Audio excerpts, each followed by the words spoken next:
I want to go over my favorite favorite moment of 2025 in this list. I know it doesn't fit anything that we're doing, but I just feel like I want to share it just because I want people to know. So when we won at Springfield to win our big turkey, um, you know, I know a lot of people that have seen the video and that kind of thing. I mean, it was a last minute decision. Uh, it was just kind of a last minute, like, hey, should we go try this? Um, so leading up to that, we had the disqualification at Beatrice Speedway.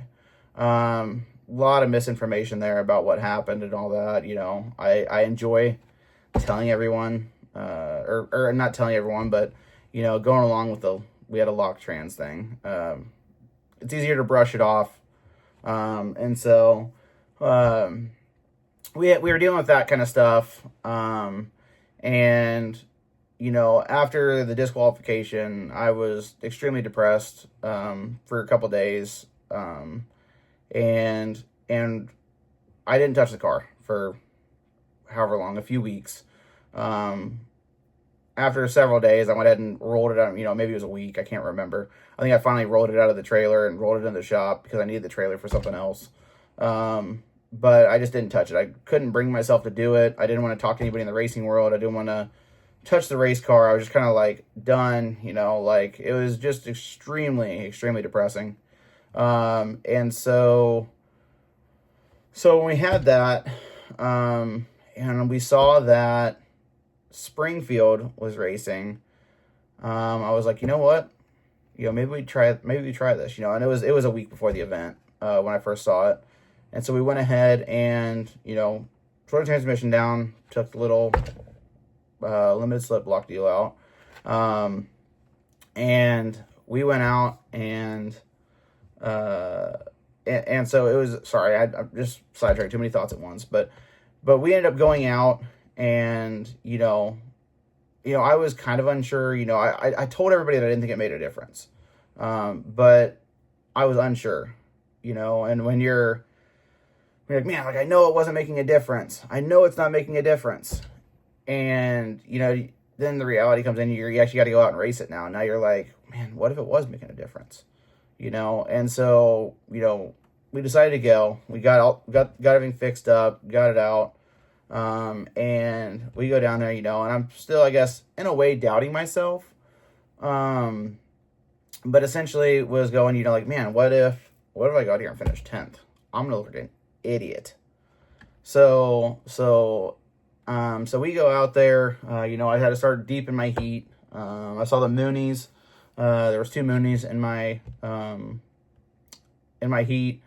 Justin Day was in my heat, and then there was one other driver, I can't remember his name, but he was in my heat. And so I had to start ninth, and I'm sitting there doing the math. Like, it's based on passing points. I'm starting ninth, which will help because I can get the passing points. But, we're probably looking at a fourth or fifth or something like that. And, kind of like I said, the heat races this year, man, we've had to start deep in a heat race. It's like the seas just part. And a car broke. We were pulling on the track, and this car kind of was doing some funky stuff. So I just kind of assumed his position. And he didn't contest me for it. So I got to kind of move up a row there from my original 9th place starting spot to a 7th place starting spot. Took the green, and a couple of cars didn't go, so we kind of got a good jump on the start. And then, lap one, we were up to like 4th. And then made some quick moves, and, we were up to 2nd in a matter of about 4 laps. And then, unfortunate, Justin Day lost an engine, but we inherited the lead, and picked up, as far as stats go, pretty awesome 9th to 1st. And so, that obviously is a confidence booster when I'm questioning myself, and I go 9th to 1st when I am literally questioning if maybe this part was making a difference. And we go 9th to 1st without it. It's like, all right, guys, suck on it. And then I do want to go back to the hot lap session. In hot laps,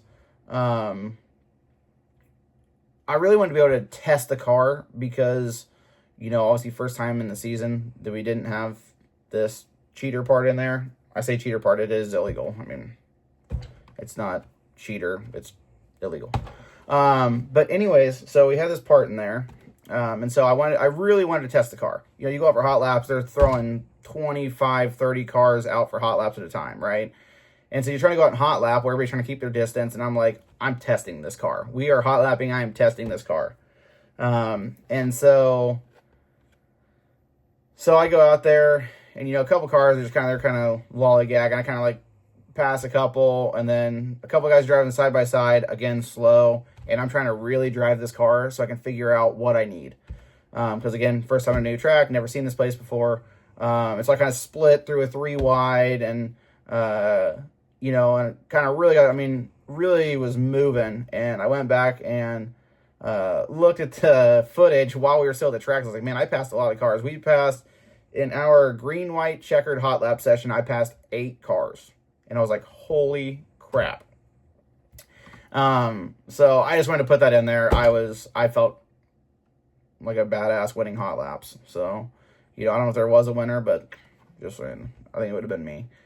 So anyways, fast forward to the feature.